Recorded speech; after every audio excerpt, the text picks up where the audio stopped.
Sweet. All right. I think we're live. I don't know. The Oh internet shit, the wants music ended. Oh no. The thing Oh ended. God, we got to do a podcast. Oh no. I No, didn't I'm need to just do kidding. it. Let's It's not let's get 7:30 yet. let's get this roast cooking.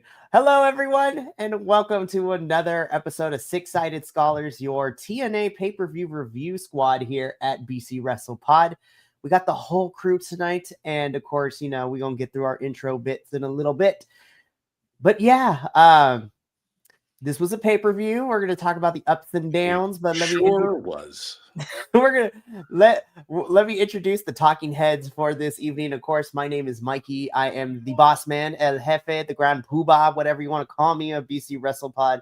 I run the ones and twos as well as everything else, and I am happy to do so because this is a work of love, and I love professional wrestling, even though it has me pulling out my non-existent hair sometimes. You could say that you're in charge of the ones, the twos, and the threes because it's wrestling. Exactly. Man, that was such a canned joke. But of course, I got the whole squad with me this evening. First and foremost, you know him, you love him. He is pretty much my right-hand man when it comes to NXT and, part of the trio of CMLL and now the quartet of TNA. Papa also is in the building. Happy to have him as always. Yeah, I'm happy to have him here. It's been a busy week for everybody. But of course, I also got JT in the building who, second week in a row I've gotten to see you. So like we're doing something right. I might be trying to go for a record here. I was originally, when you were going to introduce me, I was going to step all the way back there zoom in from back there to in here and then. But we'll save that shot maybe later in the show. I love it. And then, of course, rounding out our quartet to this evening is Radio Free Will, who is, here. I was trying to do the AJ Styles thing and threw my headphones right off my head. Oh, man, this is going to be a fun night for sure. But as mentioned before, we are here to review the Bound for Glory pay-per-view, which was this past Sunday, October 12th. So we're going to talk about everything we're going to briefly talk about the pre-show. We're going to dive into all the matches on the main card and then give our overall thoughts of the whole entire show, because I will preface by saying this wasn't as bad as I thought it was going to be. However, there wasn't too many crazy decisions that I wanted to turn it off. There were just small decisions in certain places. I was like, why? Why did we do this? I was like, oh, you're so annoying. Anyways, but we're going to get into all of that. Before we do, though, a bit of an announcement, of course, as we always do. I'm going to keep it brief. If you like what you see here, follow us on the YouTube by subscribing, hitting that bell notification. Follow us on Twitch or Kick, whichever of those three platforms you prefer for your video watching / consumption content. We are here to support you in that manner. If you would like to interact with us, that doesn't require you to sit down and watch a full review, because we know that time is a limited thing and a non-existent construct for some people. But you can follow us at the social medias at BC WrestlePod. We do report cards. We do, predictions for all these pay-per-views. In fact, stay tuned tomorrow evening because the AEW crew's predictions for Wrestle Dream will be dropping tomorrow, as the pay-per-view for Wrestle Dream is tomorrow. So that should be a lot of fun. But we also have some merchandise available for your, consumer consumption. If you would like to buy some things from us, we got all the things. We have merch for all of our wrestling reviews, as well as special limited edition collections, which you can all find at our merch site at bcwrestlepodshop.fourthwall.com. It is a grand time. We have a lot of fun with it. It is fantastic. And then, of course, I got to shout out a couple of friends that are in the chat, especially Nick of, the Nick Happy Hour Wrestling Podcast. Been day one with us, a great friend. I will be stopping into his show tomorrow afternoon to talk about Wrestle Dream predictions and let him know why he will never beat me in predictions. Just kidding. Love you, Nick. And as Nick said, with all those subscribes, likes, and comments, it'll help pay for Mikey's tank top addiction. For real, guys, I have a problem. No, but seriously, shout out to Nick and everybody else who's been supporting us through the shout outs and the things like that. We appreciate the love. Yeah, so Yes, it is getting cooler, but you know the tank top is never going out of style because I am a man of a certain persuasion and I generate body heat 24/7. So these tank tops are going to help keep me cool even in the winter. But with that out of the way, let's get into it because we got a pay-per-view to talk about.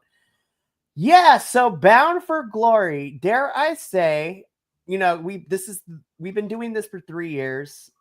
Papa also has been here for the majority of this time. I will say that this is a lot better than last year's Bound for Glory, but I still hold Bound for Glory 2023 as my favorite since the inception of our podcast that we reviewed, because that one had Jordan Grace winning the Call Your Shot. We had Will Ospreay and Speedball Mike Bailey randomly on that show. We got our Fatal 4-Way Monsters Ball match. It was a great time. It was a lot of fun. There were some highlights for me here, but there was also some things where, again, I pulled what little hair I have left on my head out because I'm like, why? We were doing so good. Why? But we're going to get into all of that. Yeah. So let's just start off with the pre-show because, okay, so I was just I just noticed something about this, the image here, the Bound for Glory image here. Yep. Front, like, I can't say front and center, but front and to the right is a guy who's not on the card. Nope, no, he is not. He did not exist throughout this whole pay-per-view. I was like, which is funny because during that BioFlex report, they said that him and Eric Young were cleared. Yeah, they sure were, but no Joe Hendry, and I was just like, okay, fine, sure, whatever. I'm gonna be honest. I was like, oh, Joe Hendry might pop into the Call Your Shot gauntlet. Spoiler alert, he did not. But we'll get into that when we get to that match. But let's talk about the pre-show really quickly. So the majority of the pre-show was spent on inducting this year's Hall of Fame class of 2025. This year being the Beautiful People and, Mickie James. The Beautiful People, dare I say it, as problematic as it is looking at it from the views point of 2025 and looking at the early knockouts division, they were trailblazers along with some of the other initial starting roster of knockouts women in the division in TNA back in the day. Beautiful People, of course, were basically the Mean Girls incarnate as wrestlers. But you know what? They did set a precedent for more women to come over to TNA. We love to see it. But of course, Mickie James, my girl, love her to death. Like, fantastic. Love her. She's great. I have nothing more to say. And of course, and then of course, this happened. I was just like, the Hall of Fame took so long, and I looked at my clock. I'm like, we have like less than 10 minutes left. And I'm like, oh no, here we go. And this was like an 8-minute match. I was like, did we though? Did we think anything was going to be different? Did we actually think that the Elegance brand was going to take them back? I didn't. I was just like, okay.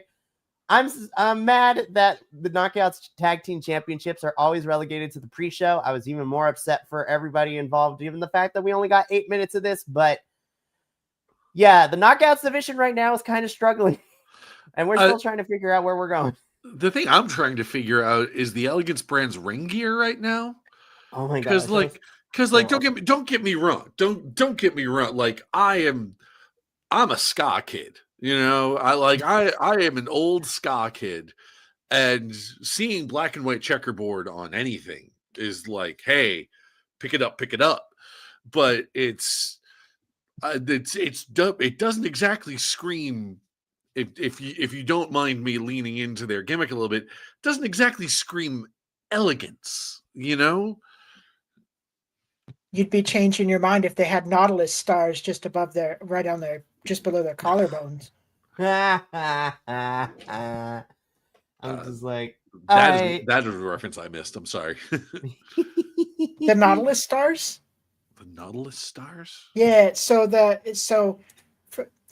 Let me take you back to the old school. So back in the day, the punk and ska groupies and fans and all that stuff, they were really well known for having these larger stars that typically each point had, so if it was black and red, it was varying colors.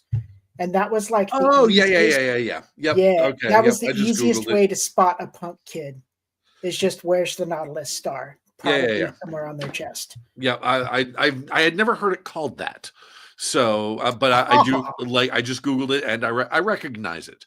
But again, that's not that it's not real. Like that's a symbol of, sort of the punk and ska movement of the early 90s, early to mid 90s, really. Again, not exactly an elegant kind of performance, like, don't give me, like, if they come out to Op Ivy, I'm down, but like it's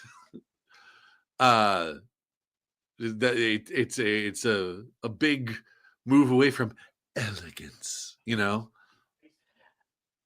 I think the girls are still trying to figure out the whole Elegance brand is still trying to figure out what they're going to do with themselves. Unfortunately, now that Ash is retired from in-ring competition. So, man. Wait, whoa. She's full on retired from in-ring competition?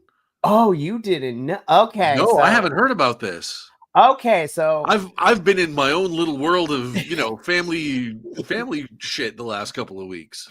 As it is. Alrighty, so here's what happened. So me and Papa also here, we discussed this during Victory Road, because when we were watching Victory Road, which was the last pay-per-view before Bound for Glory a couple weeks back, we obviously the women's match got pulled because of everything that's going on with Masha and the allegations. And then Ash was going to speak, right? So I was like, okay, we're going to see what happens. Right. So Ash gets a little segment, but she's not in character. She looks distraught.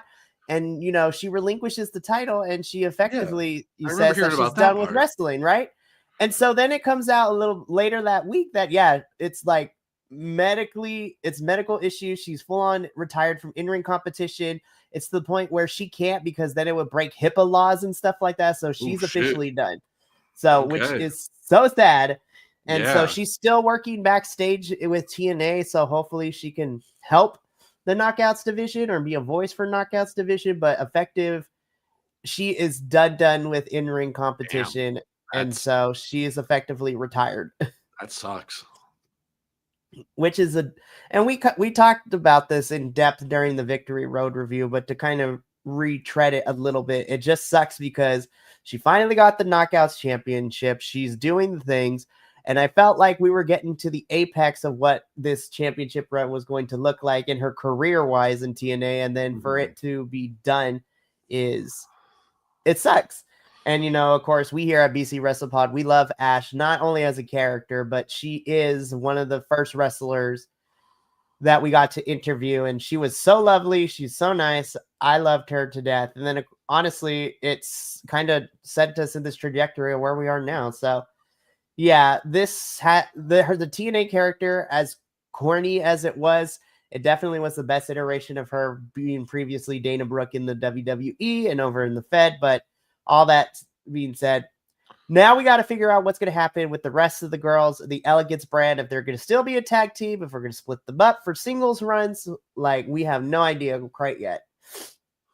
But all to say, Inspiration do retain the championships, and we'll see how long, because news reported is that they are currently working without a TNA contract. TNA is hoping to extend said contract, getting them to re-sign, but who knows where these girls want to end up. But yeah, that's the pre-show. Alrighty. I was like, okay, not necessarily my favorite that they only got 8 minutes, but let's see how the rest of the main card goes, because I'm not going to lie. I was like, I don't know how I feel about this card, so we're going to see how the rest of this goes. And we kicked off the main card with our first match, and this was for the TNA International Championship. So, of course, this is our newly minted champion, Franklin Kazarian, not Frankie, because I call him Franklin here. Franklin is defending his title against Lockjaw Steve Macklin. And so I was just like, listen, his jaw is so square, you cannot unsee it. I was just like, Macklin, what are we doing? In the words of a certain spacefaring temp worker and his robot friends, that's a man who could use Chinderwear. So going into this match, I was like, okay, this is an easy win. They just gave Frankie the title. Like, okay, Frankie is going to win. He's going to retain. We're going to give him this championship run. And I was like, okay, cool. Spoiler alert, that does not happen. And I received my first loss of the evening from this first match. And I am very upset at JT because he's the only person that picked Macklin to win here. So he was already in the lead at this point, and we barely started. I was just like, what the flip, man? And so this is where my first question came in, and I was just like, why did we take the title off of Macklin like 2-3 weeks ago only for him to win it here? I don't understand. This was my famous, using my normal vernacular here. This was dumb. It was stupid. It was absolutely stupid. It made no sense. There's no story. It's not following anything. It's just like, is this title going to be a hot potato title? Where all of a sudden starting to look like it. It's going to just jump back and forth. And it's like, whoa, way to cheapen a title, guys. Because then it gets to the point where I don't give a shit about it. Cheapen a new title. Yeah. Yeah. And I already don't care about it. I guess the other question would be who would be the person that could potentially break up this hot potato? Well, I mean, not to spoil anything, but the Call Your Shot gauntlet kind of clears Frankie just a tiny bit. But then again, I'm like, who are we going to have Macklin fight with? Because I thought, Mance Warner again. No, I'm going to be for real. I will take Mance over Jake. Like, those are the only two people Macklin has been fighting since winning this title back in April. And I'm just like, I'm not here for either one of them. But if I had to pick the lesser of two evils, I will go with Mance, who we're going to talk about in that Call Your Shot gauntlet, over something, because it was not great. Yeah. The funny part is you said between Jake and Mance, and I completely forgot that Jake had been. I was around when they were doing it before they started getting into this, but like having Steve going up against Jake, and all of a sudden I was like, oh yeah, they actually did do that a couple of times, didn't they? I was going to say, yeah, throw Jake something at them. That'd be great. No, I would love Jake something to have that title. I just want to see like the hometown hero just randomly like pick fights with people.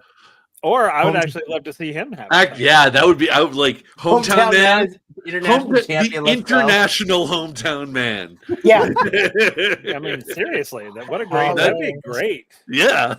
The funny thing about hometown man is that he's such a quote unquote a joke, but you could make him legitimate. Oh yeah. I was give him a title. I was like, what are we doing?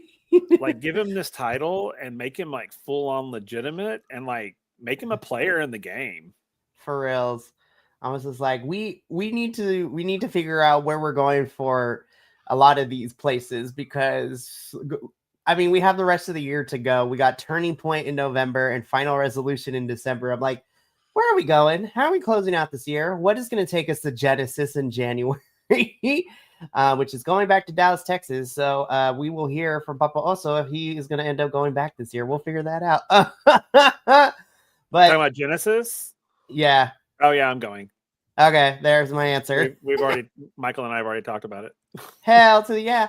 Now, if they're making Genesis come back to the same place like they did earlier this year, I'm hoping that they're going to repeat for April, which means that Rebellion comes back to Los Angeles so I can go again. But that's selfishly. But Macklin wins. This also begs the question, why do we have AAA star El Macices come out to distract Macklin when he lost the title if he was not going to be a reoccurring character in this whole entire thing? I was like, what are we doing? Why are we doing this? That's one of those little things that you are talking about that happened throughout this whole entire episode. Yep. Like just small things like, why are you there? Why are you there? Like, why are we doing this to ourselves? What's going on? What's going on? But again, Macklin is your new TNA International Champion. He is a 2-time international champion, which cool, I guess. And I'm gonna be so for real. I'm not looking forward to who Macklin has to face because there's two options and I don't like either one of them. But all right. As mad as I was about this one, I was like, okay.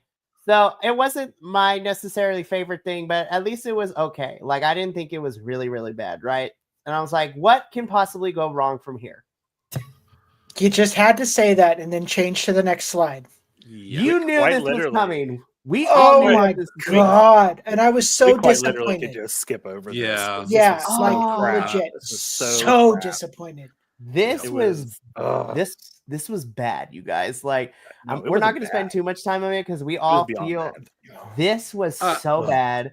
I'm mad because I was like, I know Gia Miller can wrestle, but the whole entire, if you even want to call it a match, I'm like, So I do like I will damn with faint praise, okay?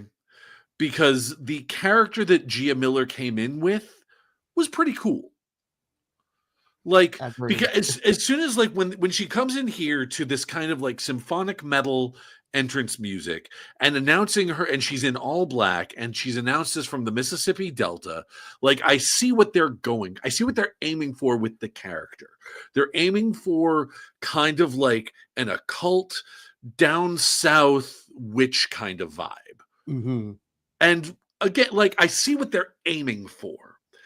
If only she could back it up in the ring. This was not good from Gia, which is very unfortunate.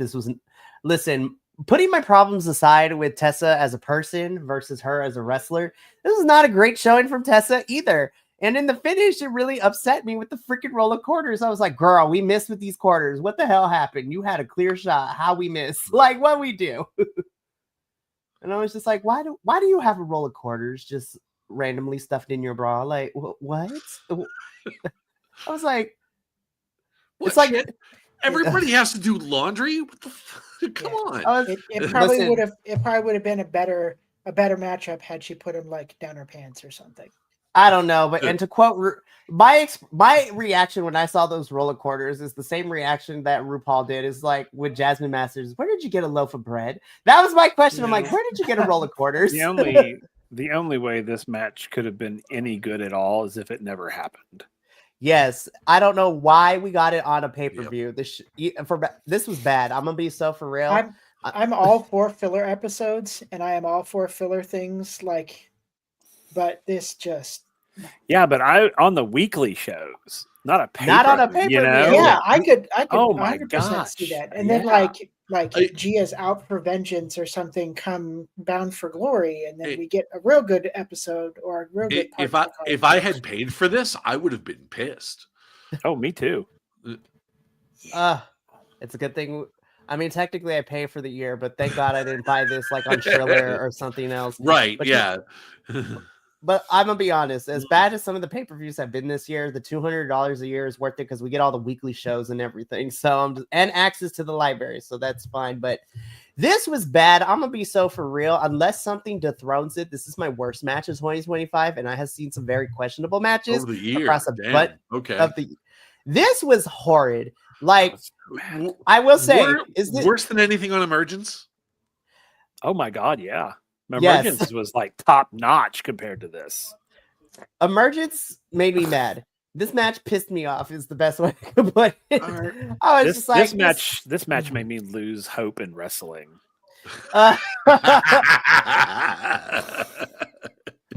Damn, Tessa, you did just not have the bet. Girl, you did not have a good week in wrestling. Between this and CMLL, like we talked about on Wednesday, it was a rough week for everybody involved. And I'm just like, Tessa, just go for your real estate license. I mean, like, listen, you have a really hot boyfriend and his fiend head down in CMLL. You're gonna be fine, girl. I'm like being so for real. Also, you're a very lucky woman. Anyways, who's your boyfriend? So in CMLL, there's a wrestler called Esfinge. I like his mask because his lucha mask is like in the shape of the Egyptian god Anubis. Sure. And so it's really, really cool. Apparently him and Tessa are dating. So it's just like, it's like a Beast Mortos Mercedes Moné situation. I was just like, I Yeah. guess they like the mask. I don't know. Anywho, this was bad. I don't want to talk about this no more. Yeah. This was rough. So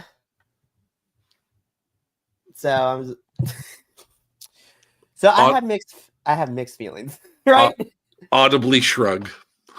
I'm like, I have mixed feelings because, okay, so we get your call, your shot gauntlet, right? So I'm gonna get into my opinions in a little bit, but I do have this written list right here on this notepad that I actually wrote the order of entrances in. I am not going to go through elimination order because we will be here all night, but you know what? I had a good time with this until we got to the end, and then there was something in the middle that kind of irritated my soul, which led to the end that also irritated my soul, but let's get into it. So, the Call Your Shot Gauntlet is TNA's version of a Battle Royale, Royal Rumble, whatever you want to call it. The winner gets a future championship match of their choosing, a la Money in the Bank briefcase, Royal Rumble win. They get a little trophy that they can call their shot at any time, anywhere.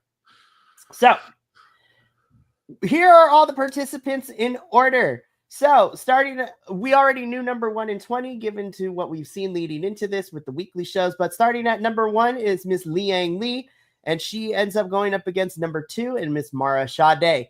Then every 2 minutes, or at least 2 minutes, according to the rules, even though that wasn't the case for a lot of these.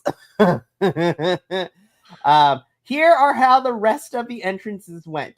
At number 3, we had Ryan Nemeth. Number 4, we had Nick Nemeth. 5 was Cedric Alexander. Number 6 was Rich Homie Swan. Number 7 was AJ Francis. Number 8 was Travis Williams of, Sinner and Saint fame. So Saint was the one in here.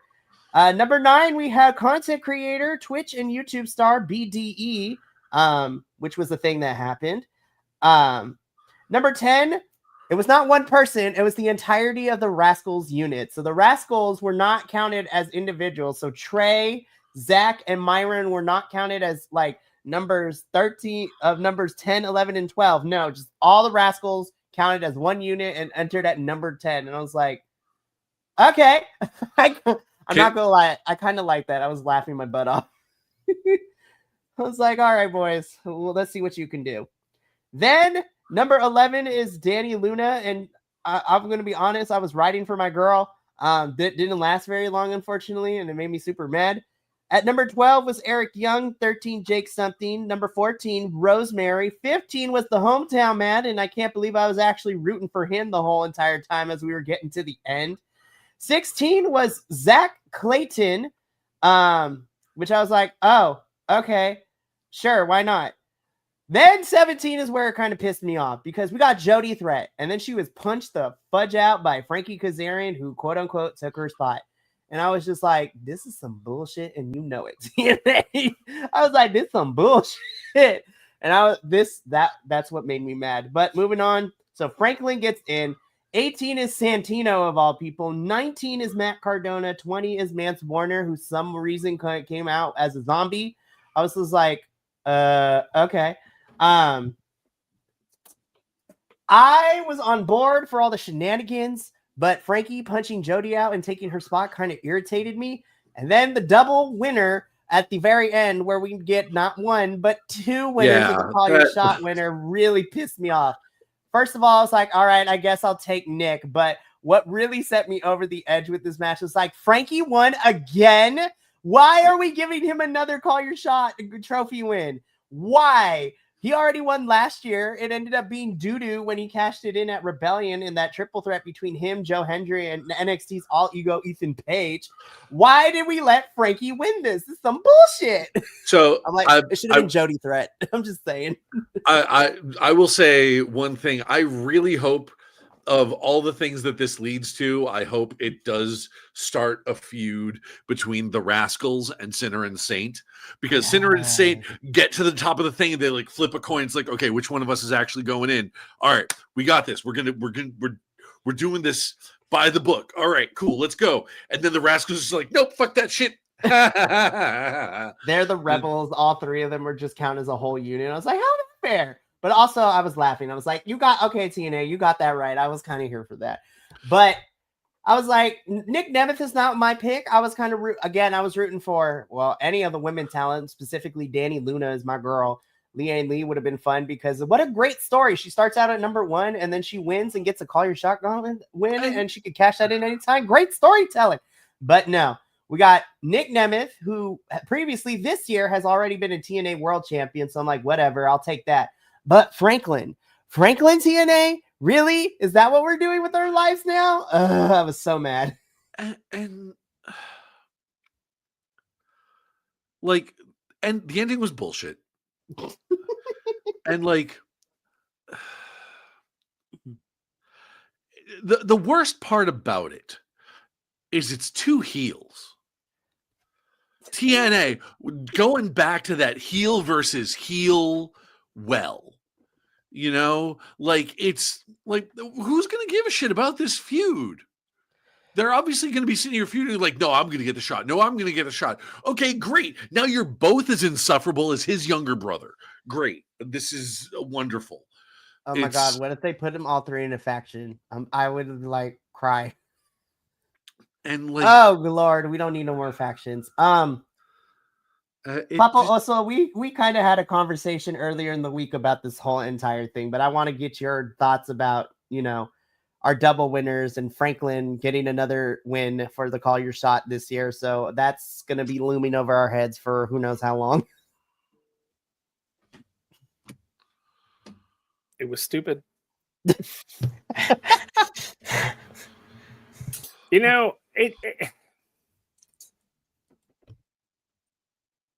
have really been pissing me off a lot lately. And not just pissing me off, they've been disappointing me a lot lately. This Call Your Shot Gauntlet was disappointing. I literally, after it ended, I was like, wow, TNA, you really disappointed me here. I don't understand this. Again, and I'm not an idiot. I'm not a stupid human being. I'm consider myself fairly intelligent. But I don't understand this. I don't understand, and I'm agreeing with you with the whole Franklin whole bullshit. I don't understand that at all. I don't get it. What are they doing with this dude? Ever since the whole him and Eddie BS that happened, I don't think they know what the hell they're doing with this guy. And here's the crazy thing, right? So I can't speak for anybody else. I'm only speaking for myself. I know Frankie is a fantastic wrestler. I mean, he literally showed it when I went to the GCW show and he was wrestling his ass off. And I'm like, in ring, I never have a question about Frankie. This TNA version character of him is just trash. I hate it. And I'm just trying to figure out, I'm like, okay, so he loses the TNA International Championship back to Macklin. Fine, whatever. You could still continue out that feud if you want to throw El Macias back in to make it a triple threat. Fine, whatever. Obviously, that's not what they went with. What made me, again, like I said before, what made me upset is, Franklin winning again, it really upsetted me. But the fact is, it was just of all the knockouts, or of any talent on that roster, why do you have to knock out to Jody Threat? What'd she do? Are you going to give Jody something later? This is hey, we know that you weren't in this match, so we're gonna do something cool with you. And I'm just I feel like this could be copy and pasted to a couple of other talents we have in TNA. I was just what are we doing with them? Why does this exist? Where are we going with all of this? And we're gonna talk about it at the very end, because I was we could have ended the pay-per-view on a phenomenal moment. And then the small decision you made with happened at the end really took that moment out for me. And then we got back into it and I was damn it, we were almost there. But we're going to wait until we get that. Again, to me personally, this was better than last year's, but nothing will beat 2023's Call Your Shot Gauntlet with the surprise. And that's the thing, too. I was just why are you going to tell us, oh, we got a lot of surprises? The only surprise, not really, because it was announced beforehand, was, YouTuber BDE in this whole thing. And I was just I know you waited till the very end of the show, but could you imagine how crazy that the pop would have been if Elijah just returned in the middle of this match? Have him come out as a surprise. I'd be oh my God, yes. And I was he doesn't have to win, but you could. Yeah. A couple of points about this particular match. Number one, BDE being in there. I made the joke a couple days ago, but is it just me that finds it, or that, like, what does it say about the world that of the, let's call it the top 10 promotions in the world or in the country? I won't go so far as to say the world, because that's getting into New Japan and WXW and everything like that. But of the top 10 wrestling promotions in the country, one of the few that is not platforming a somewhat problematic social media person was founded by the Insane Clown Posse. Seriously, and they're out here they literally just had a cage match with GCW this past weekend too, which was great. But the other thing is, like, it's so weird. Like, this thing, if you compare the Collier Shotgun, we're doing my best to compare apples to apples here, right? Mm-hmm. Comparing the Collier Shot Gauntlet to something like Money in the Bank or the Royal Rumble. The Royal Rumble, to me, and I mean, obviously, I'm not going to be watching it anymore, especially if it's in Saudi Arabia and WWE keeps whizzing things down their leg. But it's, the Royal Rumble is a perfect match. It's a perfect it is a microcosm of wrestling storytelling in a single match. You can start new feuds, you can end old feuds, and you can elevate someone from the mid card to a main eventer. Easy with this. You can put someone on the road to superstardom, to household name levels, just by having them win the Rumble. Money in the Bank has a similar effect. I mean, Money in the Bank, it's because it's only between 6 people usually, 4 to 6 people feuding over this briefcase. It's more of a hand-picked kind of thing, but with the Rumble you have 30. This one's closer to the Rumble. This one in particular, this being my first time seeing a Collier Shot Gauntlet, it just buried people. It buried Sinner and Saint, who don't need to get buried any more than they already have this year. For reals. It buried Rosemary again. And hell, it buried Rich Swann. I felt bad for him. Like, I'm saying, he's I see, you're are you trying to dissolve First Class because you finally realize that you have too many factions or too many heel factions in your company, and trying to make AJ Francis sort of like a dominant monster heel or something like that? Because that's obviously going to be like, nope, you're out. Sorry. Or is KC coming back soon? And he thinks I don't get it. And it's like, you just bury so many people with this. And you buried Jody Threat, and I will never forget. This is the other thing too, right? So you brought up those names, and then for me personally, I briefly touched upon it, but hear me out, right? Because I was very upset. I was just like, how you gonna have Leah Lee start out and then you throw her out like number 2? I was hoping we would make it her maybe final 6 at least before getting thrown over. Literally, Danny Luna is out here bench pressing fools in this ring, and then she gets thrown out too, really quickly, which made me mad. And I was like, I cannot believe I'm cheering for the hometown man, but if everybody left, I want him to win, or even Matt Cardona. I would take either one of those two. Sure. But no. I was like, no, that didn't happen. And then when we got down to Frankie and Nick, I was like, okay, I don't like either one of these two, but I'll take Nick, because there is no, and this was stupid of me to think of this, I was like, there is no way that they're going to have Frankie win again. And I was partially correct. But again, having a double winner is some bullshit, and y'all know it, TNA. Yeah. So there was also a moment of, I feel like I don't want to give them this much credit, because it was kind of I thought it was kind of clever when they eliminated Santino, and he's sitting there going, I'm not ready. I wasn't ready. And then the music hits, always ready. And that was hilarious. I was like, there was a part of me that's like, Clever little play on words there, TNA. Was it on purpose? I doubt it, but I'll give you the point.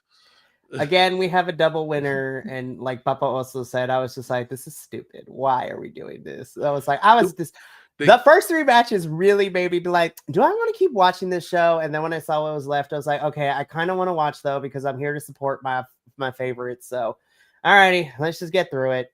So, after the Call Your Shot gauntlet, though, we get into, I guess you're technically the second half of the card, which leads us into our Knockouts World Championship match. So, okay, y'all can tell me I am wrong, and that is okay. I thought this was a really fun match for Kalani Jordan, because was it just me, or did anybody else feel like she kind of was pulling all of the weight in this match? Like I felt like she was doing most of the work in this match, and Indy was just there. Honestly, I couldn't tell. Like someone didn't practice this match enough. So they either just like freestyled the whole thing, or like it just there was one spot in particular that had me laughing out loud. Like I can't remember. Like it was like Kalani jumped, and then like Indy goes to like pick her up, and then the announce team says like, look at the strength on Indy Hartwell, and she immediately drops her. This was a rough night for Indy. I'm not even gonna lie. Now listen, we've had our ups and downs with Indy. I still personally like her, but again, maybe I'm wrong, and maybe it was just me and how I was watching this show. But I want to hear what y'all think, because I felt like Kalani kind of carried both of them through this match. Well, and it's crazy to me. It's they're like. This one was like, I'm sitting here watching this match, and having talked to you guys about both of these wrestlers, like, and I know you guys have hyped up Kalani Jordan, and you've hyped up Indy Hartwell. Like, either one of them was like such dead weight that it was dragging the other one down, or like neither of them like really grabbed me. I was like this, like honestly, I opened up a video game and played it while this one was not a full screen. Like I did like keep a half an eye on it, and like the crowd reaction. It was the crowd reaction that was like the crowd was dead for this. Like, and it's just like okay, this is the P break one. Oh yeah, good. The Knockouts title match is our P break match. Great. And like TNA, there were a number of spots in there that just like someone tried for something, and it was like there was zero communication between the two of them, either in the moment or beforehand, or this wasn't it. Just was not it. Again, it might just be me, but to me, I'm like, Kalani, I felt like, and I don't know what was going on. You know, I know the Knockouts division and this title scene has kind of been thrown for a loop, given the fact that, you know, current champ Ash had to retire from wrestling. And then technically the number one contender that was supposed to be for the title at Victory Road is currently, you know, off of television pending investigation. I'm just like, this was not a good showing for Indy. Like, I know I don't claim her to be the best wrestler in the world. I like her because she's a lot of fun for me, at least from my past experiences watching Indy. This match wasn't it. And again, I feel like Kalani carried a lot of this. And I love Kalani Jordan. I really, really do. And as sad as it is to say, I'm kind of glad she retained here, because I feel like she can do more, as crazy as it is to say. But Papa, also, I want to get your thoughts, because again, we both have experience with these two. Obviously with Kalani, because she's currently in NXT. And then when we started covering NXT 2 years ago, like, Indy was also part of that conversation too. So we've seen these two before. But what did you think about this match? Because I don't know. I didn't hate it, but I was also kind of disappointed. Like, what? I was like, I can't necessarily put my finger on it. You're muted, Papa. Well, shit. Okay. So the thing about the knockouts world, I think it happened too fast. I think, Ash vacated and they panicked. Mhm. As opposed to, I was like, why didn't you just have a contenders tournament, which would have been fantastic? Sure. They could have put it over several, weekly episodes, and we could have seen all of our knockouts come together. Where we get down to 2 contenders, they go at it, and whoever wins that got the title.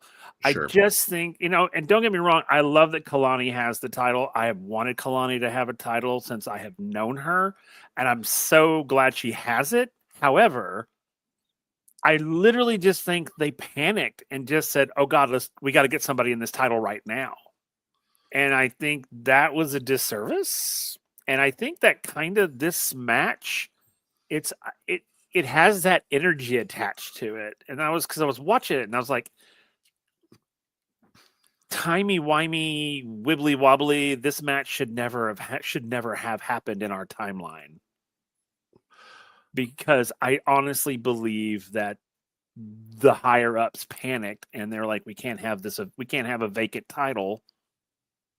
Trying to brush past Ash's leaving, then I'm just like, then hold a tournament.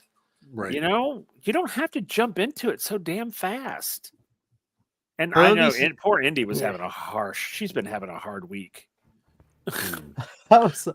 Indy's been having a rough go too. So who?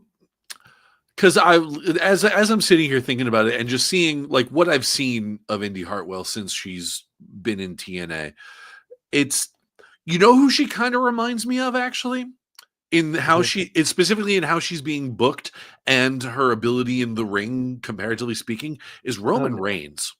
Oh damn! Like pre-bloodline Roman Reigns. I was gonna say, I was just like, which version are we talking about? Yeah. Just in the sense of like strapped a rocket to her back and like sent her to the top of the knockouts division, and she just can't carry it. No, and to go back to what you were saying, Papa, I was like, you know what? Here's what should have happened.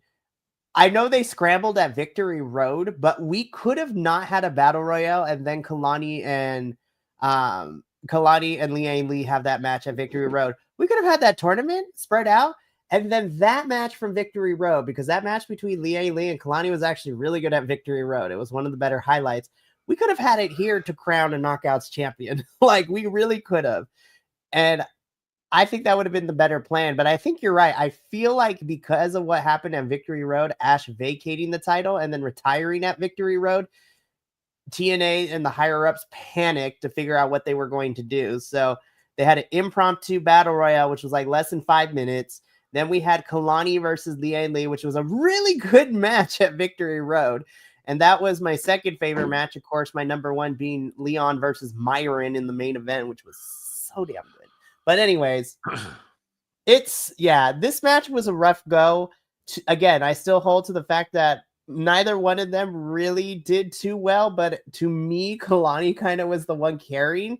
I will say, though, the small thing that I did like about this, and that's because I would cover NXT, I liked this intensity from Kalani that she was giving in parts of the match. And I need that for her to just kind of be a continual thing, which it seems that's what's going to be the case, because she and Jordan Grace got into almost a whole entire fist fight on NXT this past week. So I was just like, listen, Kalani versus Jordan actually will kind of slap, but I digress.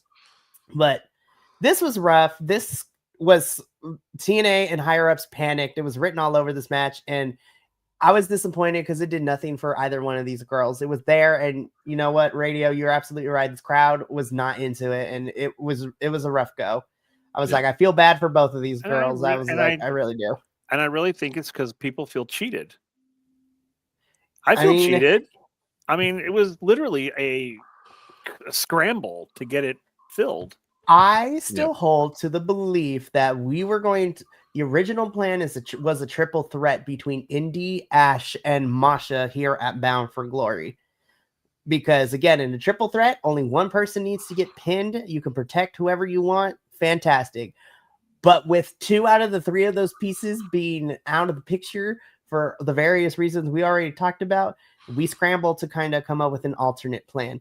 And this alternate plan was not great. TNA, there are different ways. Again, I don't get paid. I don't work for the company, but I'm just saying sometimes you can just like stop and think. And as much as I complain, I want the women on the show. I'm gonna be so for real. Like, I can't believe I'm actually saying this, but if we put the tag title match here and gave it like 10, 15 minutes, I actually would have preferred that, which I would have been like, oh my gosh, the tag titles are on the main card. Let's go. And I'm going to be so real. For the 8 minutes that we got on the pre-show, I actually liked what we got from Inspiration and Elegance Brand. We could have just put that there, and then you could have saved this for something else. I'm just saying. I don't know. But we still got a bunch of stuff to talk about. Again, I was just like, all right, what are we doing now? I'm going to be so for real. And I cannot believe I'm saying this. I actually really enjoyed this match. I was just like, I hated the build into this. I hate that these factions are still here. I did not care about the story going into this. But when we got to the actual match, and I was like, oh my God, I actually really enjoyed this. Like, what is happening with my life right now? I did have to giggle at one particular announce team call of like the feud between these factions has been building for most of it's been 3 weeks, bro. I was like, calm down. It's like if by most of the year you mean like maybe 2 months, then yeah. So of course, what we are referring to is our hardcore war match, which is technically is a street fight, but like it's the cleanest street fight I've ever seen. minus John Skyler cutting his head right open. But MVP goes to Alicia. She is my MVP. Yes. And Tasha is also my MVP for getting smacked across the face with a kendo stick a couple of times too. The girls were my MVPs in this match. Also, quick shout out to Eddie Edwards, because I have to say real quick, because they like everything I've ever seen, like Wikipedia page, anytime he comes out to, he's billed as being from Boston. No, that motherfucker's from Peabody. Okay. Peabody, Massachusetts, the town that I grew up in. And he's only a year older than me. I might have gone to elementary school with that guy. You start investigating your whole entire life. Pretty much. K through 12 to figure out what happened. On the next episode that we do, Radio Will's background is going to be a whole bunch of red lines everywhere. And he's going to be like, it's always the sunny in Philadelphia meme. It's like literally that. But yeah, I can't believe I'm saying this. I really, really liked this match. I thought it was fun. I wanted it to be a little bit more violent, but that's because I'm a sick freak, but that's just me. Again, Alicia Edwards is my MVP, and so is Tasha. So I was surprised. I was just like, I was like, I wonder how Agent Zero is going to do. Man walks out. I was just like, hair choice, in question. But I was like, holy shit, this dude is yoked. I was just like, again, I should have known better because I should have looked at the face. I was like, oh, okay, this is a local up-and-comer. This bitch is 44 years old. I'm like, what the fuck? I was like, hold the fuck up. This man is 44 years old. What the fuck? What am I doing with my life? But to be fair, so this episode aired on October 12th. My birthday is on October 13th, and I turned 44. Oh my God. No. Hey, as far as saying like, what am I doing with my life? In other recent wrestling news, Ned Fulmer made his in-ring debut on AEW at age 38. I'm only 2 years older than that, almost 3. But like, I'm sitting here going like, yeah, maybe I could get into the ring. Maybe I could do that. Maybe I could actually make this thing work. Maybe next episode of the Takedown Troupe review, the 4 of us are going to go to a wrestling school and try a lesson. Like, that is going to be the content. I mean, yeah. Portland Underground Wrestling was a thing, and I think it still is. I mean, but yeah, this hardcore war, I can't believe I actually really enjoyed this match. I had a fun time with this, but I want to hear, Papa Oso, I want to hear your thoughts on this really quickly. Again, we've hated the build. Are you about to tell me you didn't like this? Because we can't be friends no more. No, I'm just kidding. What'd you think? Hardcore war, more like hardcore snore. Yeah. Wow. No, you're right about that. This was like the safest hardcore It war. I was. was just like, I minus was just John like, Skyler, who got wow. busted open. Yeah. That was it. I just can't. I'm done with these guys. I can't. Well, I hope they're done with this feud too. I'm not gonna lie. I was like, Literally, it's like move on. I Also- just can't. Also, I do. There is a part of me that giggles about the concept of hardcore war. It's like it's hardcore, no disqualifications, no rules, except for the rule that you can only come out like one at a time. Yeah. Yeah, no, like- that's you have to follow that rule, guys.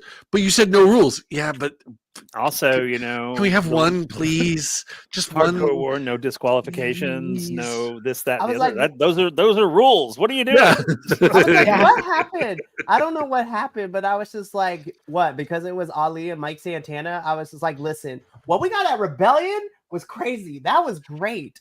Like watching the good hands, the great hands get handcuffed and Mike Santana beating the crap out of them. Tasha Steelz being the MVP of that match by having Mike Santana power bomb her from the apron through a table, which was crazy to watch live. That was a whole lot of fun. I was like, girl is my MVP in this match. I was just like, this was too Boring. safe and too clean. And I was It just was like, what boring. are we doing?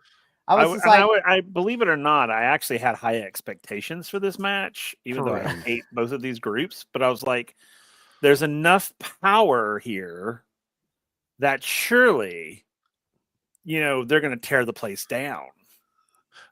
And nope. I did appreciate the use of the staple gun. That is I laughed my ass off. I did laugh my ass off. It's like, hold up, right there, nut shot. Ah! Well, and it's like, and especially it's one of the, so it like the staple gun. I know it's a fairly, at least in my experience with wrestling, it's a fairly recently sort of adopted tool of the no disqualification match. And it's funny here because like as I'm sitting here thinking about it, like even if there's no staples in the staple gun, it still makes that loud click noise. So if you really wanted to use it safely and just have it with no staples in it, just like sell it like you did get staple gunned, you can. Of course, AEW didn't do that. And like they had like Swerve staple his tongue or some shit. We and also had Hangman Adam Page staple his children's artwork to Swerve's forehead, chest. Yeah, like it and was like he's like it's like pulling the staples out to show like, yep, there it is. Here, gift for the dude in the front row. But but like I said, like, and I do, it's a fun, like, I like innovation. I like seeing them come up with new things, and and the staple gun, that gets my stamp of approval. We've Again, seen my the staple MVP gun before. Yeah, that's true. I will say though, again, my MVP is the ladies, Tasha for taking kendo sticks to the face, and Alicia Edwards for getting thrown into tacks. Might I add, Powerbomb from Agent Zero into tax was also a lot of fun. It was crazy.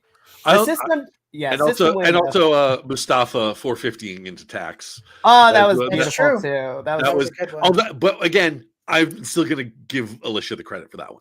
Yes. I'm also not a big fan of that hand symbol he keeps doing. Yeah. Which was very problematic for me. The order 4 symbol, it's close to the chest. The 4, yeah. It's very, very, very, very, very close to a white supremacist symbol. It was bad. Yeah. I'm just like, ugh.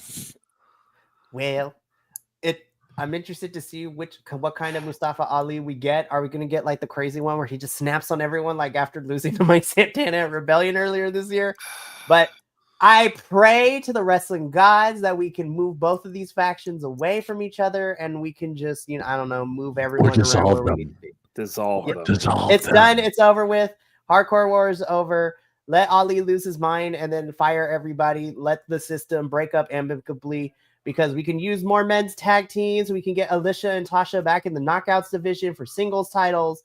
Moose and Ali can go after Mike Santana, which I'm gonna be for real. Ali versus Mike Santana is a feud that I'm here for because their feud leading into Rebellion was fantastic, and I don't mind running it back again. But Hardcore War, it was safe. I still enjoyed it though. Again, the women were MVPs for me. We got to move on though. This match. Finally, thank God we got a banger of a match because everything else was okay. Easily my match of the night. Holy fuck. I was not so disappointed. Until we get to the ending. Okay, so let's break this up for. So let's do the first 20 minutes when we reach the time limit draw, right? Because this is a match of two halves. The first half being the initial 20-minute time limit. I'm gonna be so for real. I actually really liked that they didn't just go full sprint from the time the bell rang. They worked up to them doing all the fucking crazy spots. They were playing around with each other. Yeah. And then Leon got intense. It's like, listen, Javon, I need you to give me everything. And then Javon started getting crazy, and then they both started flying. It was great. Like, I'll be 100% honest. Up until the ending of this one, this would have been, if it wasn't for the ending, this would be on my top 5 matches of the year. It was awesome. It was brilliant. Like, just the athleticism, the acrobatics, and the way they ended it.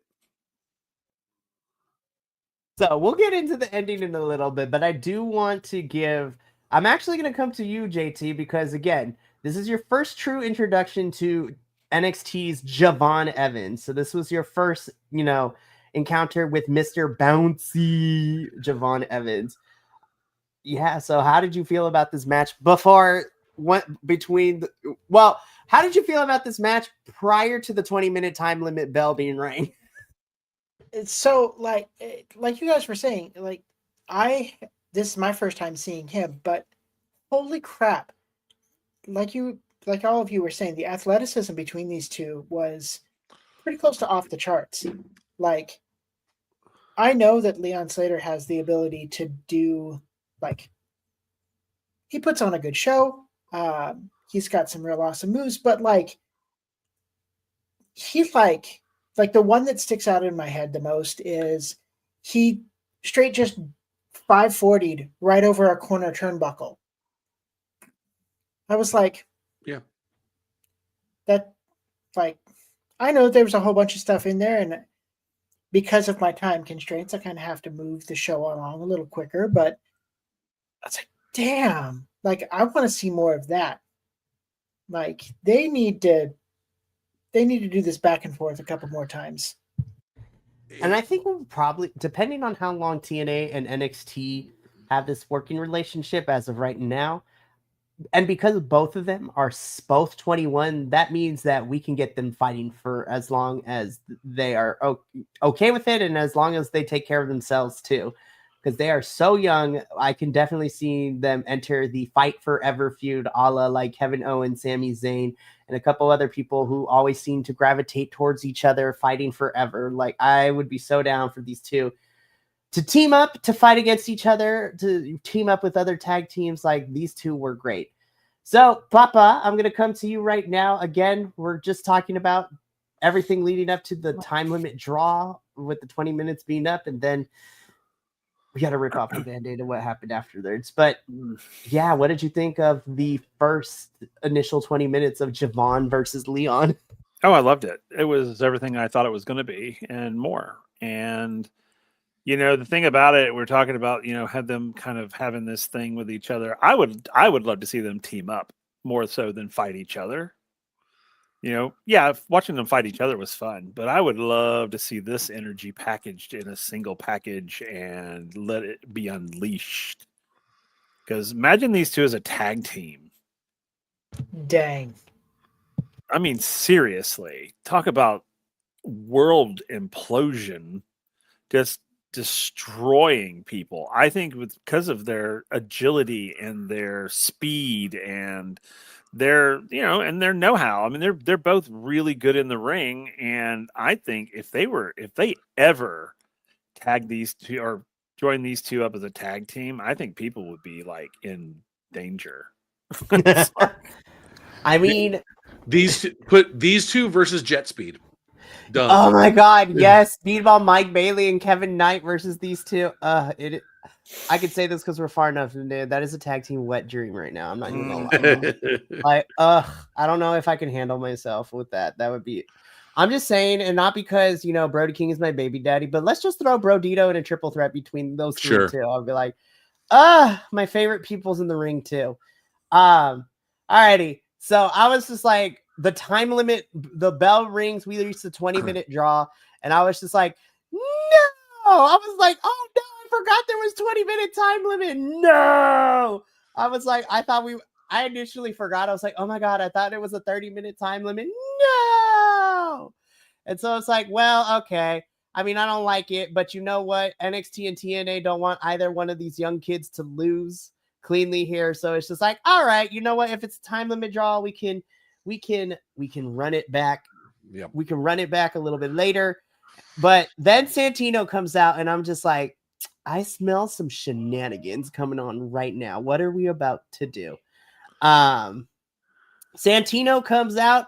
He says, he's like, you know what? This was not the result that we were expecting. But you know what? Fuck it. It's Bound for Glory. So let's do 5 more minutes because the crowd wanted more. And then I'm not going to lie. We start the 5 more minutes, and then all gas, no brakes. They both, Javon and Leon, just go off. They start going everywhere. Bodies are flying everywhere. And as Javon is getting set up to hit a finisher, the lights go out and fucking Dark State makes their presence known. And I'm like, God damn it. I was like, I knew this wasn't going to last. It's so mad. Shit, guys, it's been 20 minutes without a mention of a heel faction. Hurry up. We have to do another NXT plug. Put those guys in. They'll be fine. Don't even get me started on that bullshit. Yeah.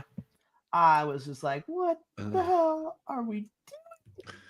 Anyways, I was just like, fucked it up, TNA. Little decision fucked it up. Send in Timu Shield.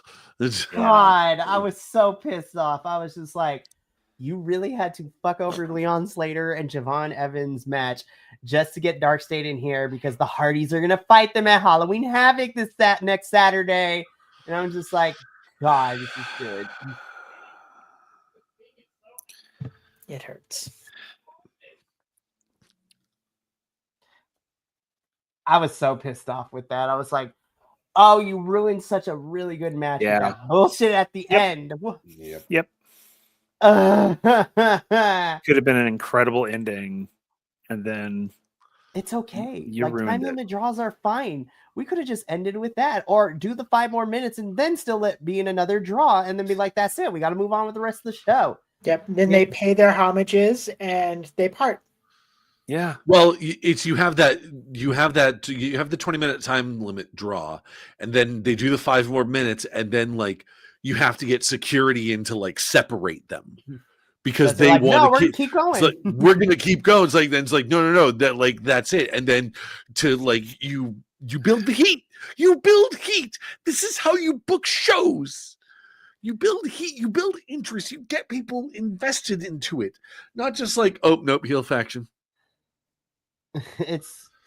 I was just like, that little choice to have Dark State like attack Leon and Javon afterwards really was like, and you know what the crazy thing is despite that, I was like, this was still my favorite match of the entire night. Oh, yeah. Even with the bullshit at the very end. Now, are we getting a team up between these two against Dark State?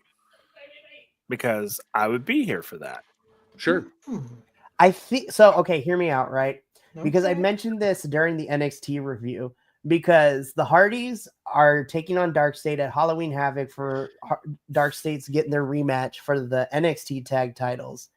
I think it is eventually going to lead to the Hardys teaming up with Javon and Leon to take on Dark State, probably, if not on at a TNA pay-per-view, because this wouldn't be the first time that Dark State would be on a TNA pay-per-view, because we saw them earlier this year at Slammiversary.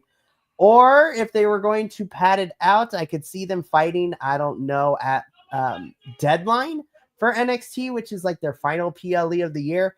I think we're getting that, and it's either probably going to be at one of the TNA pay-per-views or NXT's Deadline, if not a special show. But yeah, I think.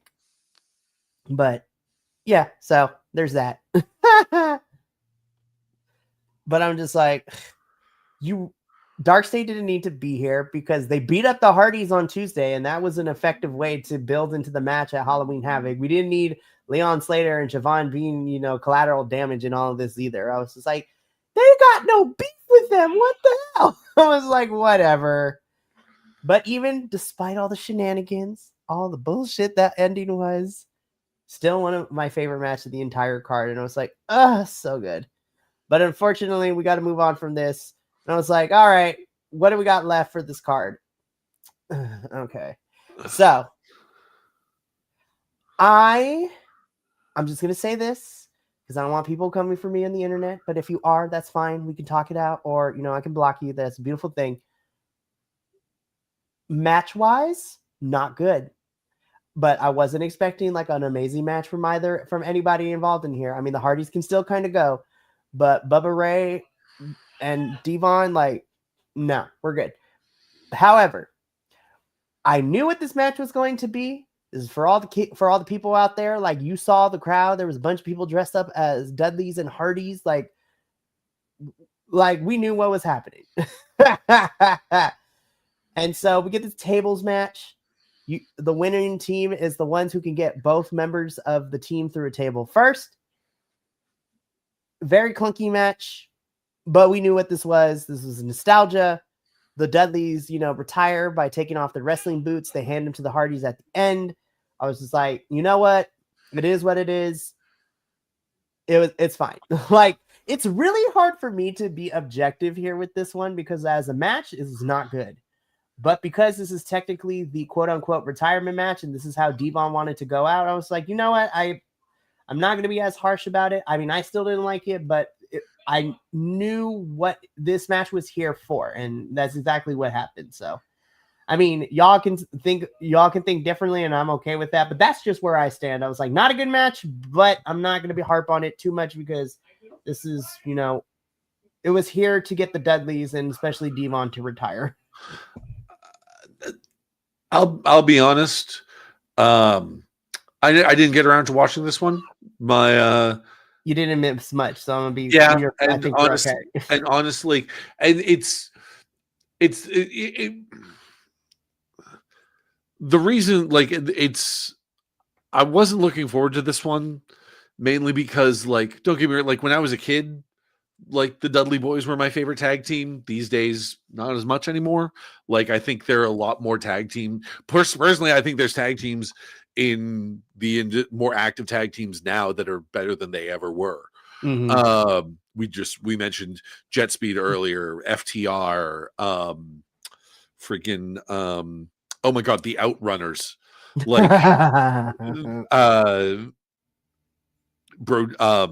Brody, Brody King and anybody really. But because knowing that Devon was capital R retired, mm-hmm. and knowing what I've learned about Bully Ray and the hard, you know how everybody keeps chanting, please retire to Chris Jericho? I know the Hardys don't get it quite as bad because they're not as ubiquitous on TV as Jericho is. Uh-huh. But Jericho looks like Will Ospreay next to the Hardys. Oh my God. Oh no, you didn't. Oh no, you did not. You take that back. No, I'm just kidding. God, well, and that's the thing with the Hardys. They have their style is so their own. Mm-hmm. They are known for their particular style of wrestling.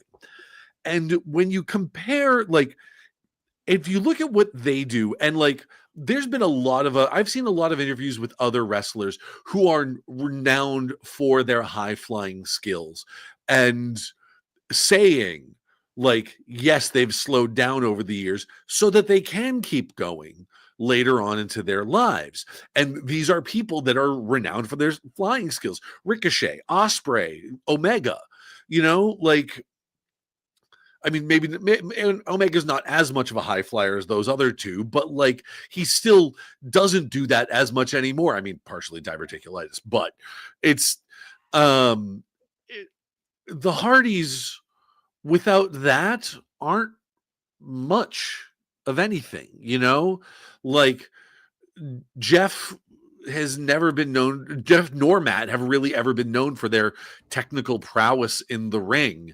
No, and speak really quickly. Speaking of Jeffrey, though, I was like, when he jumped off that ladder, I was like, not again, Jeffrey.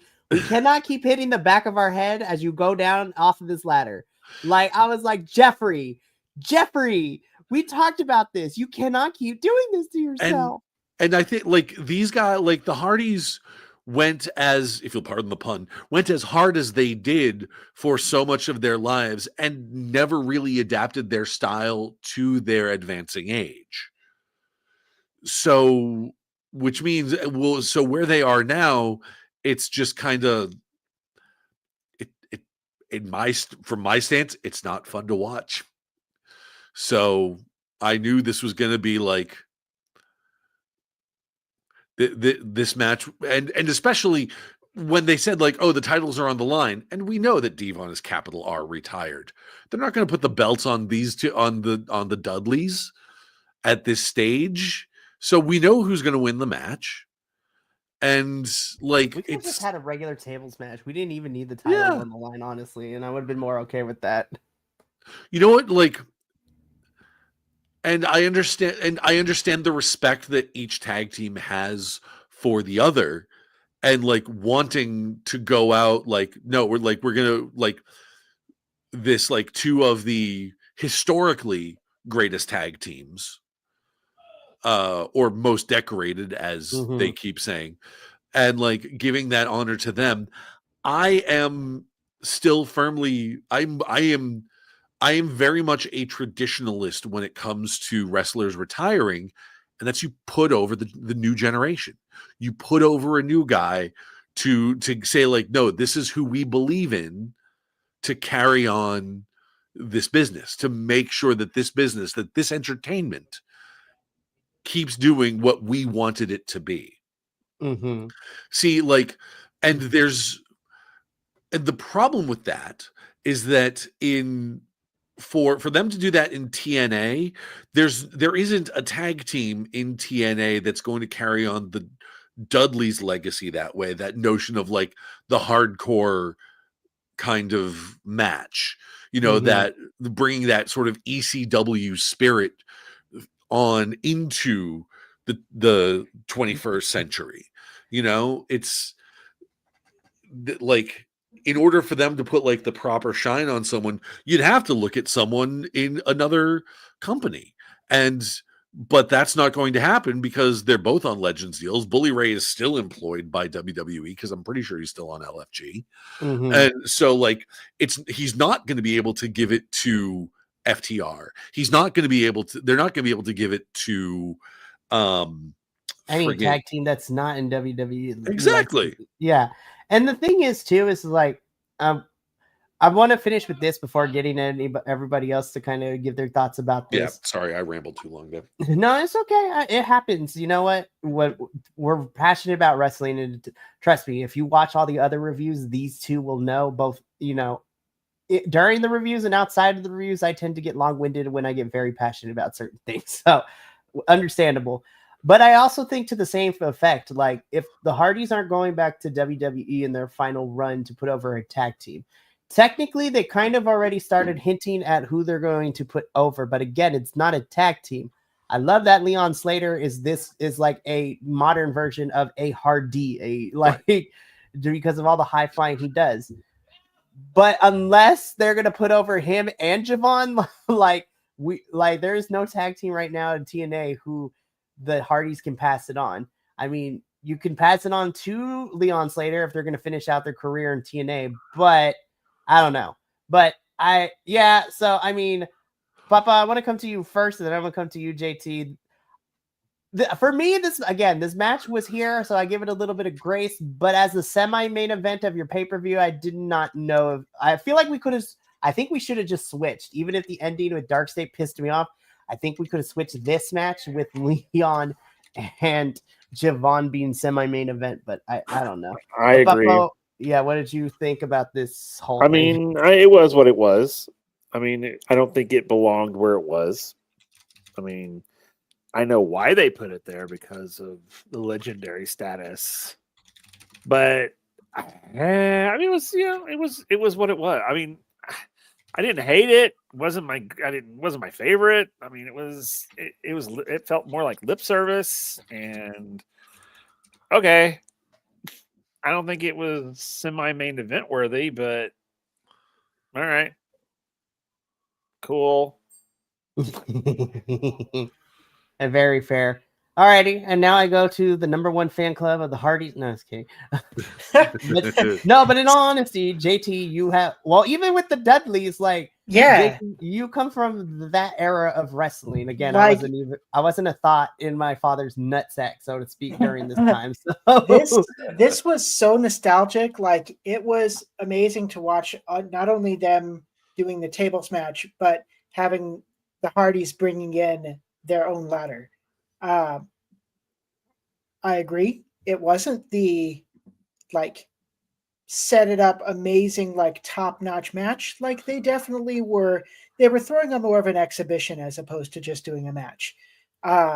Personally, because it was still nostalgic, like just before they did the final table break with Bubba, I got a little sappy, teary-eyed. Like, I don't know. Maybe it was his dopey ass face just looking back at him going like, don't do this. I don't know, something. But like, I enjoyed it. It could have been better. It was better than some of the other ones that they had in this entire card. But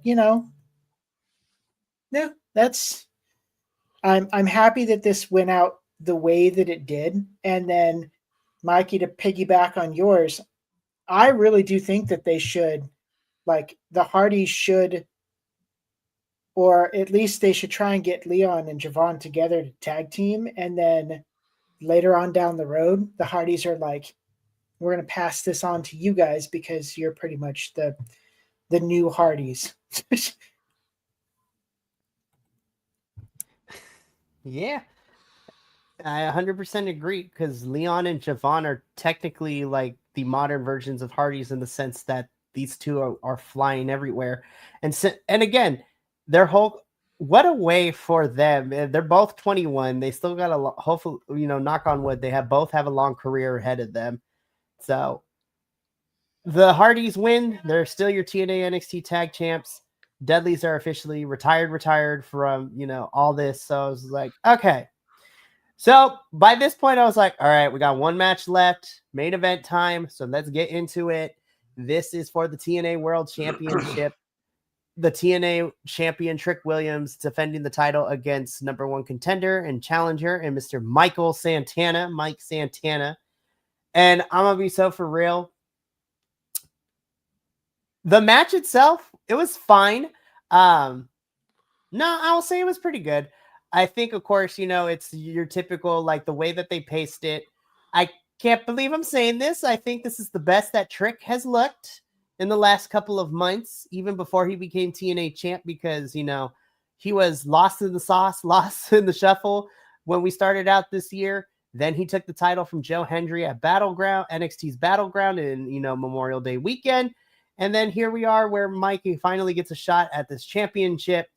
This is the best that Trick has ever looked this year. And, again, Mike Santana is not afraid to put body and blood on the line because this man was also busted wide open and started bleeding. I was just like, okay.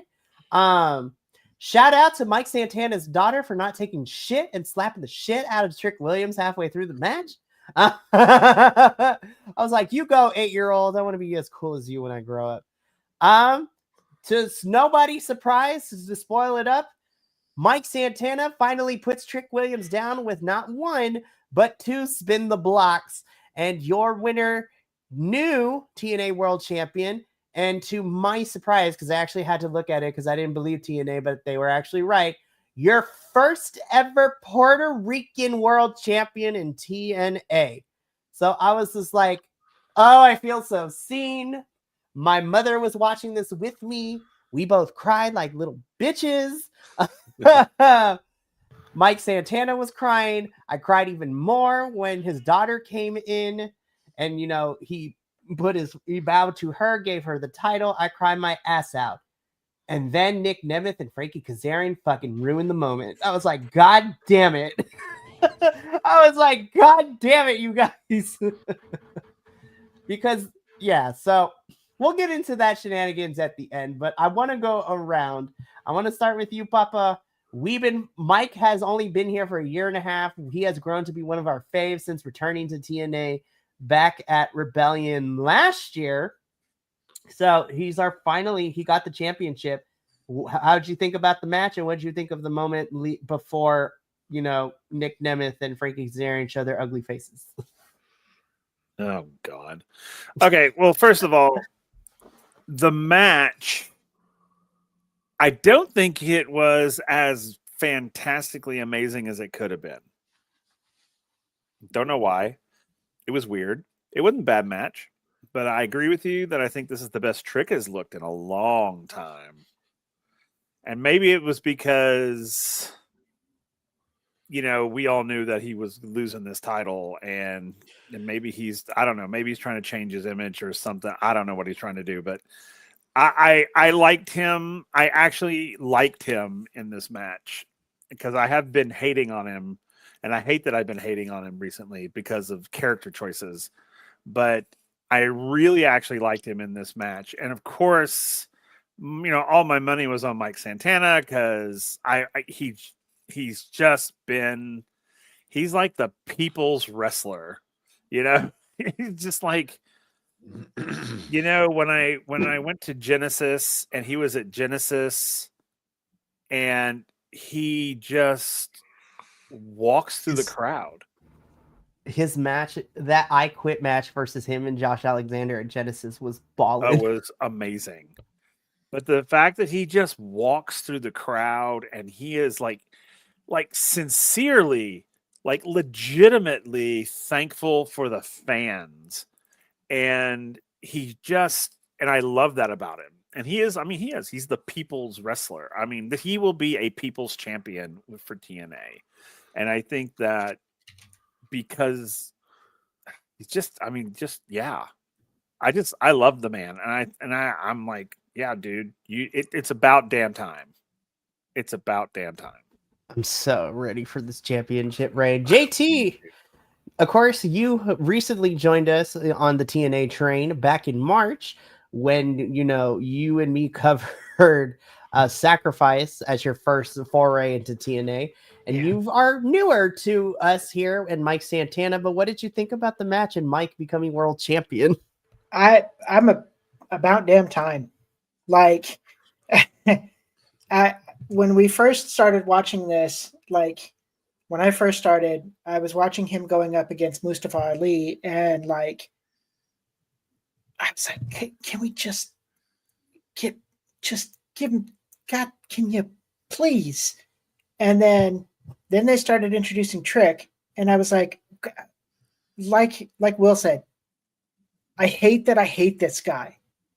Like, Trick comes in, and I felt like he was Joffrey Baratheon.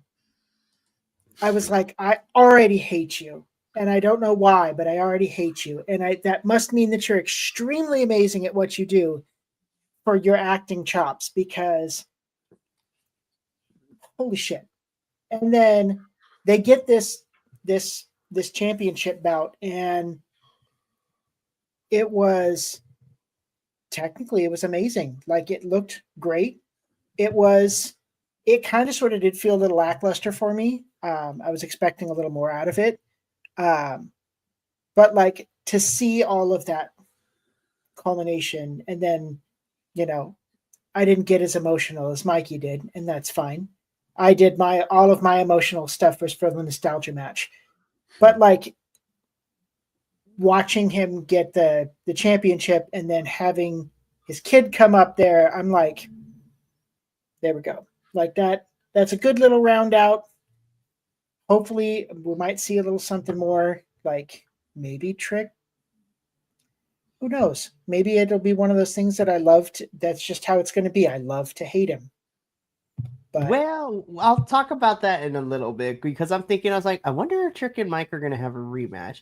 But then after what happened on NXT, I'm like, no, I don't think we will see them fight again anytime soon. We could have ended the show right there. Mike is celebrating with his daughter. Like, we could have ended the show right there. But no, it's not. We coulda. We shoulda. We should have ended the show right there. But no. TNA ruined a perfectly good, like, feel-good moment with some bullshit. Like, once again, I do appreciate at this point that the Nemeth's entrance music begins with the phrase "Oh my God," because as soon as you hear it, everybody just goes, "Oh my God!" Exactly. That is my feeling now. Because as soon as I heard "Oh my God," I'm like, "No, get your ass away from here!" And I for real, you guys, I for real thought they were about to screw over Mike Santana. He wins this title, and Nick Nemeth was going to pull Heist of the Century and take the title from Mike. I'm like, get your blonde ass hair away from this ring. Fuck all the way right off.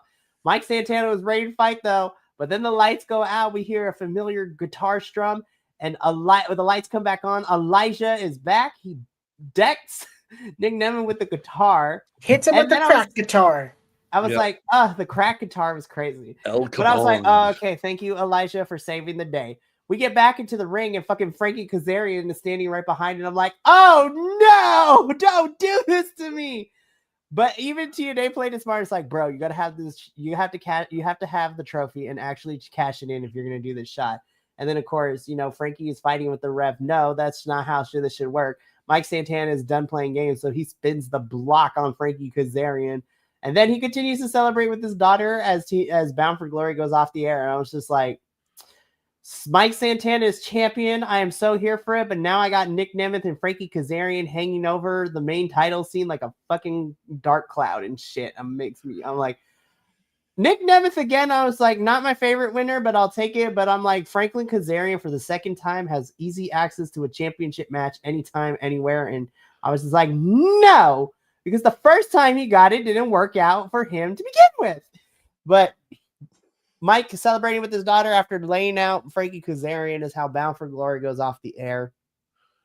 Here are my final thoughts on Bound for Glory.